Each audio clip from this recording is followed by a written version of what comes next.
Hits कहानियाँ। तो दोस्तों, ऐसी ही मजेदार कहानियाँ सुनने के लिए जो सफेद कलर का सब्सक्राइब बटन दिखाई दे रहा है उसे दबाकर हमारे चैनल को सब्सक्राइब करें और वीडियो लाइक करें। ये कहानी सरदारपुर गांव की है, जहां इंदिरा नाम की एक बुजुर्ग महिला अपने बेटे अनिल के साथ रहती है। अनिल की पत्नी अलका एक बहुत अमीर परिवार से है। अलका के पिता बलराम इस गांव के मुखिया है। बेटी अलका, आज खाने में क्या बना रही हो? माँ जी, जो आप बोले मैं वही बना देती हूँ। अच्छी सी सब्जी बना लो। अलका रसोई में सब्जी बना रही होती है। उसी समय अनिल घर आ जाता है। अरे बेटा अनिल, क्या बात है, आज ऑफिस से बहुत जल्दी आ गए।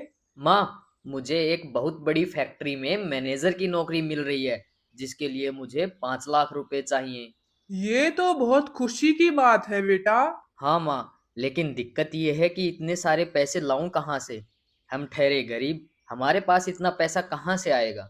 मेरे बाबूजी से पूछकर मैं पैसे का इंतजाम कर दूंगी। नहीं बहू, बेटे अनिल, तुम्हारे पिता के पास इस घर के अलावा और कुछ भी नहीं था। उनके जाने के बाद मेरे पास ये उनकी आखिरी संपत्ति है, जो उन्होंने मेरे नाम कर रखी थी। मैं कहती हूँ, ये घर गिरवी रखकर तुम 5 लाख रुपए ले लो। जब पैसे आए तो घर छुटवा लेना। नहीं माँ, ये बाबूजी की आखिरी निशानी है, मैं इसे कैसे बेच सकता हूँ? अरे बेटा, पैसे आएंगे तो वापस ले लेंगे ये घर। इंदिरा के लाख मनाने पर अनिल घर गिरवी रखने के लिए तैयार हो जाता है। पैसों का इंतजाम होते ही अनिल को मैनेजर की जॉब मिल जाती है। यूं ही कुछ अरसा बीत जाता है। अनिल का बेटा पारस अब 12 साल का हो गया था। एक दिन अरे बेटा अनिल, अब तो तुम्हारी जॉब भी अच्छी चल रही है और अब तुम्हारे पास पैसे भी बहुत आ गए हैं। अब 5 लाख रुपए देकर अपने घर के कागज वापस ले आओ। जी माँ। अगली सुबह, माँ जी, मैं अपने बाबूजी के घर जा रही हूँ और शाम तक आ जाऊंगी। ठीक है बेटा। अलका अपने पिता के घर आती है। अलका बेटा, कैसी है?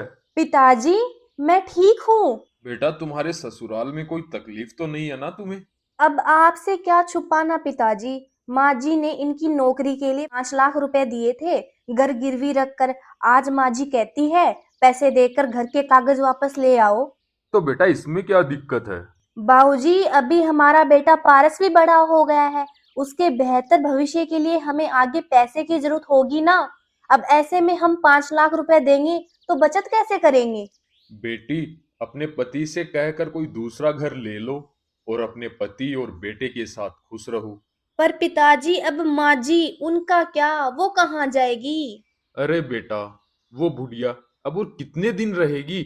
उसके लिए तुम अपनी खुशियां क्यों त्याग रही हो? बलराम अलका को उसकी सास के खिलाफ बहुत भड़काता है। अलका अपने पिता की बातों में आ जाती है और अपने ससुराल आती है रात के वक्त। क्या बात है अलका, बड़ी उदास लग रही हो, तबीयत तो ठीक है ना? अलका अनिल को वो सब कुछ बताती है जो उसके पिता ने अलका को बताया था। बात तो तुम सही कह रही हो, वैसे भी इस घर की हालत कितनी खराब है, ये बिक जाए तो ही अच्छा है। अनिल और अलका इंदिरा के पास उसके कमरे में आते हैं। माँ, मुझे आपसे कुछ कहना है। हाँ बेटा, कहो। माँ, क्यों न हम इस घर को बेच दें और कहीं दूसरा अच्छा सा घर लें? हाँ, ये क्या कह रहे हो बेटा? ये तुम्हारे बाबूजी की आखिरी निशानी है। ऐसा तुम कैसे सोच सकते हो? माँ जी, आखिरी निशानी है तो इसका मतलब हम सारी जिंदगी इस खंडर में बसर करेंगे क्या? बहू, जुबान संभाल के बात करो। बहुत संभाल ली जुबान माँ जी, अब नहीं। अगर आपको रहना है इस खंडर में तो आप रहिए। मैं अपने बच्चे का भविष्य खराब नहीं करना चाहती। आपने तो जी लिया अपना जीवन, कम से कम हमें चैन से खुशी खुशी जीने दो। अनिल, ये क्या कहे जा रही है? माँ, अलका सही तो कह रही है, कब तक हम ऐसे खंडर में रहेंगे? अनिल, अगर तुम्हें यहाँ से जाना है तो तुम जा सकते हो। मैं अपने जीते जी अपने पति की अमानत को ऐसे बर्बाद नहीं होने दूंगी। हाँ। ठीक है माँ, आप यहीं रुको, हम अभी जा रहे हैं। ये सुनकर इंदिरा के आंखों से आंसू झलक पड़े। अनिल, अलका और पारस इस घर को हमेशा के लिए छोड़ देते हैं। ये कैसी लीला है भगवान, आज मेरी औलाद ने किस मोड़ पर लाकर खड़ा कर दिया। क्या इसी दिन के लिए इसे पाला पोसा था? इधर अनिल अपने नए घर में अपनी पत्नी और बेटे के साथ खुशहाल जिंदगी गुजार रहा था और दूसरी तरफ इंदिरा अपने बूढ़े शरीर के साथ अकेले अपनी जिंदगी की आखिरी सांस का इंतजार कर रही थी। हे भगवान, अब मैं क्या करूं? मेरे बेटे ने आज मुझे इतना बड़ा धोखा दिया है। मैं कैसे जीऊंगी? घर में ना कुछ खाने को था और न ही कुछ पैसे थे। कई दिन भूखे रहने के बाद आखिरकार इंदिरा की मौत हो जाती है। अनिल को अपनी माँ की मौत के बारे में पता चलता है, लेकिन बेटा अपनी पत्नी के बहकावे में आकर अपनी माँ के अंतिम दर्शन के लिए भी नहीं आता। यूं ही कुछ दिन और गुजर जाते हैं। अरे अलका, मुझे ऑफिस जाना है, मुझे जल्दी सी चाय दे दो। मुझे नहीं बनाना चाय। आप एक काम करो जी, घर में एक नौकर रख लो। मुझसे अब घर का काम नहीं होता। हाँ, क्या बोल रही हो? क्या तुम इतनी बूढ़ी हो गई हो जो तुमसे काम नहीं हो रहा? आपको जितना कहा है उतना सुनो जी। ये क्या बात हुई भला? अनिल वहां से गुस्से में दफ्तर में चला जाता है। अलका रोज की तरह अपने बेटे को लेकर अपने पिताजी के घर चली जाती है और रात को लौटकर आती है। रात में अनिल घर आता है। अलका, एक बहुत बुरी खबर है। मेरी नौकरी चली गई है। पता नहीं, मैंने कुछ किया भी नहीं, उन्होंने झूठी चोरी के आरोप में मुझे नौकरी से निकाल दिया। क्या कहा? नौकरी से निकाल दिया? हाँ अलका, हम बर्बाद हो गए। ये सब क्या हो गया? अलका, एक गिलास पानी देना। अब आप अपने हाथों से पानी भी नहीं पी सकते क्या? मैं दिन भर घर के काम कर कर के थक जाती हूँ।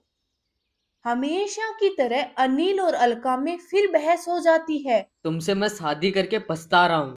अरे जाओ जाओ, भाग तो मेरे फुटे तुमसे शादी करके। तो ये सब तुम्हें शादी से पहले नहीं दिखाई दिया? अरे जाओ जाओ, जो इंसान अपनी माँ का ना हुआ वो मेरा क्या होगा? माँ ने अपना घर बेच दिया तुम्हारी नौकरी के खातिर और बदले में आपने उन्हें बेघर कर दिया। इस दुनिया में आपसे बड़ा मूर्ख कोई नहीं है। ये सुनकर अनिल की आंखों में आंसू आ जाते हैं। अलका, ये सब मैंने तुम्हारे कहने पर किया था, ताकि अपना और अपने बच्चे का भविष्य बेहतर रहे। अरे जिस माँ ने तुम्हें जन्म दिया तुम उसके नहीं हो पाए तो मेरे कहाँ होगे? हं। दोनों के बीच इतनी बहस होती है कि अलका अपने बेटे को लेकर अपने पिताजी के घर चली जाती है। अनिल बलराम के पास आता है और सारी बात बलराम से कहता है। देखो, बेटी ने जो कहा वो बिल्कुल सही है। तुम जैसे फितरत परत इंसान के साथ मैं अपनी बेटी को एक पल नहीं रखूंगा। वो अनिल को वहां से निकाल देता है। अनिल रास्ते में चलते चलते रोने लगता है। ये मेरे साथ क्या हो गया? मैंने जिस लड़की के लिए अपनी माँ को इतना दुख दिया, आज उसने मेरे साथ ऐसा सलूक किया। काश मैं अलका के बहकावे में ना आता तो आज मेरी माँ मेरे साथ होती। मैंने अपनी माँ के साथ बहुत गलत किया है। मैं ही अपनी माँ की मौत के लिए जिम्मेदार हूँ। कल तक मेरे पास पैसे थे, नौकरी थी, तो अलका मेरे साथ थी। आज मेरे पास ये सब नहीं है तो अलका ने मेरा साथ छोड़ दिया।